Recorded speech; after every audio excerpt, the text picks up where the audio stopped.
Hello, hello. Hey, authors. Hi, coaches, consultants, and aspiring authors who are looking to bring your book out within the special year of 2018 because the time is now. So, this is again a continuation of Let's Make Winters Warm and Let's Get Your Book Written. And this is the winter showing up. Today is day 22.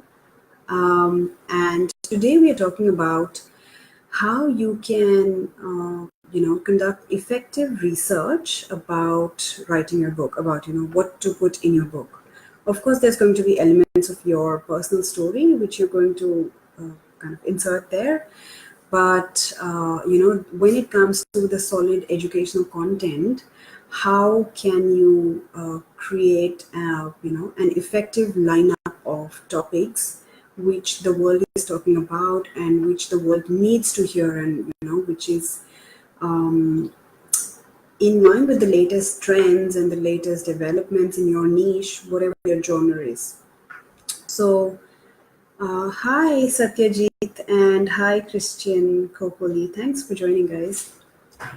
So today, the fun task at hand is to visit a library. And I have done this in the past for a few projects, not necessary for writing my book, but when I was compiling some publication papers. So what do you do when you go to the library? The first thing is, if you are writing a book on happiness, what will you do is, go to your library and pull out some 8 to 10 books which are talking about happiness, joy, love, whatever, whatever the keywords, or positive psychology, these are some, hey Ross, hi. These are some keywords you could look for and pull out about 8 to 10 books from various authors, right? Spread them on a table. Just carry your journal along with you, okay? Carry your journal or your laptop, however you like to take notes. You like it, soft copy or hard copy. And then, what can I say? Type down the indices of each of the, each of the books. So just reading through the 10, 12, or 15 or how many of the chapters that they have, that is going to already glaringly show you a trend that, okay, if you're writing a book on happiness or positive psychology, then these are some key trends to talk about, right? So that's one thing. Like, there could be, yeah, I mean, that's one thing. The first step is actually, which you would have done, based on one of my previous videos from day 1 till day 21. There's multiple times where I've told you, get clear on what your readers want to read, right? So by now you've already identified who's your avatar and what is the topmost pain point. What is the biggest, the most painful problem at hand of your avatar? What is it that they are really they're finding a solution for, and that you can solve through your book and through your coaching? So, list down 10 things that your avatar definitely wants. That's the first thing.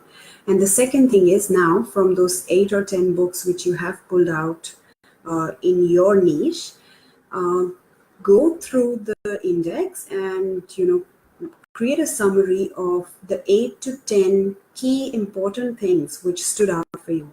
That, okay, in, what can I say? I'm just giving you a very random example because no content is crossing my head right now.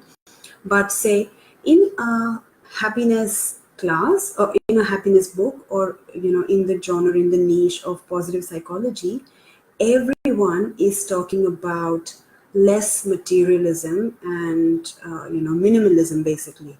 That getting attached to materials is not adding value. It only kind of takes us down the path of sorrow. So that could be a really glaring trend which you might notice. Hey guys, Soraya and Roshan, thanks for joining, guys. So that's the second thing. The third thing is, now you've already clearly identified what is it that your reader wants to read, what your audience wants, and you've already identified what the world is talking about, what the experts in your niche are talking and writing about, because that's the proven that's the proven trend. That's what the world wants to listen to and read about. The third thing is 10 ideas to make your book stand out. So, of course, if you just follow those trends and you just kind of regurgitate that information, that's not going to make it a fun book to read, right? Why would anyone pick up your book then? So, now write 10 things, 10 ways as to how you're going to make your book stand out. And by standing out, hey Debbie, by standing out, let me give you an example. So I have there's a very beautiful lady I'm following who is all about health and wellness. So she's a wellness coach, right? And recently, she has started talking a lot and promoting one particular thing, which is called dry brushing. So now I don't know if the world is talking about it or not, or if it's like really an upcoming trend in body wellness. But she talks about this practice which is called dry brushing. So this could literally be a very soft brush, and before having your shower, you brush off dry cells. I learned this from her. So she swears by this practice, and she's like, oh my God, it has helped my skin so much, blah, blah, blah. So if she would write a book, I would really encourage her to dedicate a whole chapter to that concept, because there's so much unknown to the common man. Like if, I've seen and heard each and every practice, you name it, about health and wellness. There's so much common information out there. So this information is something which she can pour her passionate heart into, and from personal experience add stories. And this is going to be one of the things which is going to make her book stand out. It's going to be different. This is what she's added. So these are the three things. And the fourth thing is, now write down 3 to 5 keywords defining the identity of your book. So by defining the identity of your book, it can be, so one of my clients, Harish Gulati, his book is called Think Before You Think. And I don't have it handy, otherwise I would have loved to show you. But his book, he always wanted to keep it, it was a book on like maybe positive psychology. It's called Think Before You Think. And he still wanted to keep it very light and a fun read. So it has a lot of animated cartoon characters in the book, He wanted to make it really fun.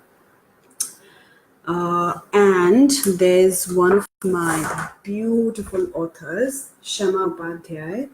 Her book, she wanted to make her book like a workbook style. So, people could not only read the book, but they could actually, So here, this is a random chapter which I opened, but basically whatever she's teaching you, wherever you'll see, wherever you see, these are some beautiful pictures of hers.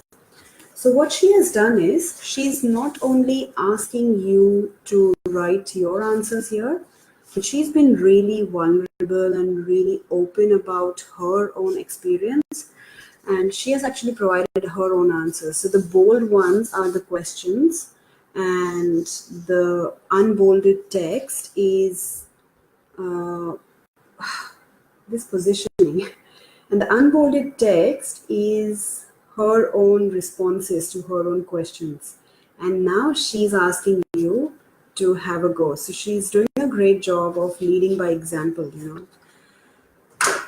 So this is one way, that you can make it, this can be an identity of your book, basically. So I think that's pretty much it. There were 4 things that I wanted to cover. So identify 10 things that your reader wants to read about. Then from the library, pick out 8 to 10 books, study the index, study what everyone's talking about in your niche, of course, and identify the 8 to 10 things that need to be said, which the world is talking about and writing about, the experts are writing about. Then identify 10 ideas which will make your book stand out, which will make your book like you. What can add your flavor? Who are you about? What are you all about? And then the last thing is 3 to 5 words to describe your book identity. That's it. Have a go at this exercise and you'll be surprised at how much clarity comes to you in what can I say, in clarifying your book structure. So if there's any more questions, feel free to pop them in the comments. Otherwise, I would love to hear from you if you are ready to write your book and you are willing to just reach out and have a conversation. If you're loving these videos, I request you please share these videos, like them, love them, share them, and comment. And that's going to spread the word and help more and more people become aware of this whole project of writing your book in winters. Right? Thank you so much, guys. I will see you again tomorrow.